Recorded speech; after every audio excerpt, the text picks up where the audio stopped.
If you've ever known the ache of being erased by the people who should have loved you most, this one's for you. Let's talk about what happens after the truth lands.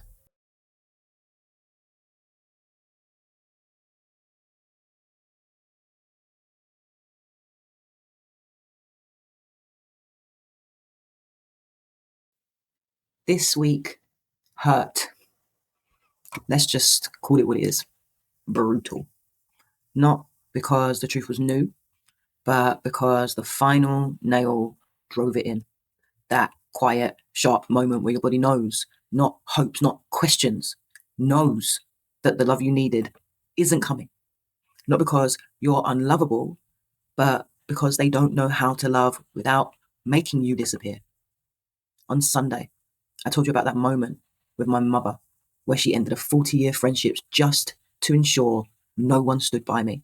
That moment of punishment by proxy, of being erased, and how that one act revealed the truth my inner child had been avoiding for decades. That she will throw me to the wolves to stay warm, and that the only way forward now is freedom. On Monday, we unpacked covert abuse. Not the loud kind, the drip, drip, drip, the gaslighting, the shifting goalposts, the 1,000 micro compromises that erode your sense of reality. We explored why it's so hard to name it, why each individual incident seems explainable, why people say things like, maybe you're overreacting, or that doesn't sound that bad. Because it's not about one thing. It's about the accumulation. It's about what it costs you to stay and how we start to shrink, not because we're weak, but because our nervous system has learned that shrinking keeps us safe. Then on Thursday, we stopped analyzing and interrupted the pattern. We went into the body. We uncurled the spine. We took up space and we reminded ourselves it is safe to exist, even if you were taught to whisper, even if you were taught to apologize for existing, even if your whole nervous system believes that being big, being bold, being honest will get you punished. You did it anyway, even for a moment. And that is where the shift begins. So today, let's ask, what was your nail in the coffin moment? Where in your life are you still shrinking to stay safe? What part of your body tightens when you start to speak your truth? And what would it feel like to exist without apology? Drop it in the comments or write it down privately. Speak it into voice notes. Whisper it to yourself in the mirror. Let the truth come out of your body however it needs to. Because once you name it, you can never unsee it again. And that is where freedom begins. This week was a reckoning, from punishment by proxy to remembering it's safe to exist. Tell me, what was your nail in the coffin moment? When did you finally stop shrinking? Drop it below. Your story might set someone else free.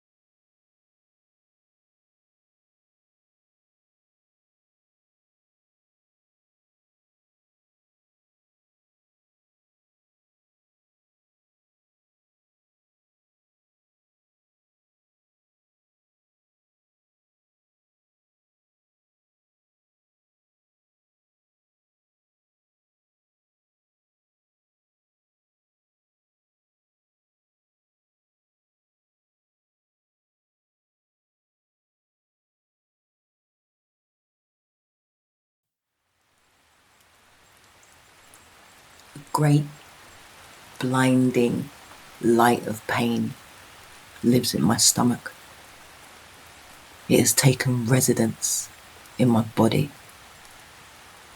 An intruder, a squatter, a vagabond. Here it lives, rent-free and indignant, leisurely occupying each room, each space, All space, whilst observed for too long, retreated back into my left hip, in the exact spot I'd constantly feel that pain. In that bright white light though, I saw me, little old me,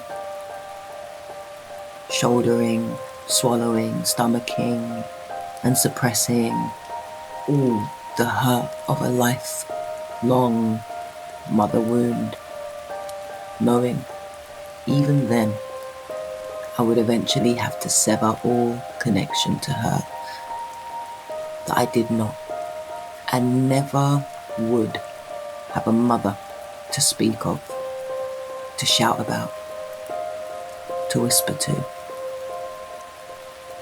She is not real. She is not really my mum. She is the vessel I came through to get to this earth, to do what needs to be done. She is the catalyst that pressurized and compressed and compounded my fragile heart into the strength of love and beauty it is. Thank you for that. But my lesson is learned. My metamorphosis is complete. Our journey has ended, and the reality of pain can no longer sustain the ideologies of love and compassion. They must be lived now, freely, without the weight of your scorn, your hatred, your jealousy, your resentment, your iniquity towards a sweet, loving, and malleable child you bore. I don't know how to let go of you, but I must, and I already have, and I couldn't if I wanted to. But to the idea of a fair, just, and loving mother, a cherisher of my heart, a protector of my mind and body, to this idiom, I say goodbye. A redundant gesture, as you were never real in the first place. Just a figment of my imagination, a ghost of a past ritual floating on the wind, a fairy tale told to me by a world fixated on structure, conditioning, and rudimentary limits. Households that make sense and bring a sense of safety with them, but not me.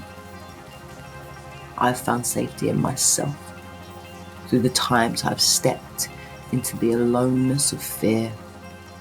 And with this, I step forward into the great, vast, blinding white sensation of my future. Goodbye, Mum. Goodbye, lady whose house I lived in for the first 12 years of my life. Goodbye, teacher of the harshnesses of life. Goodbye, catalyst for my own self-discovery. Goodbye, enemy and foe. I have loved you for what you are. I have loved you for what you should have been. I have loved you for who you could never be. Goodbye, Mum.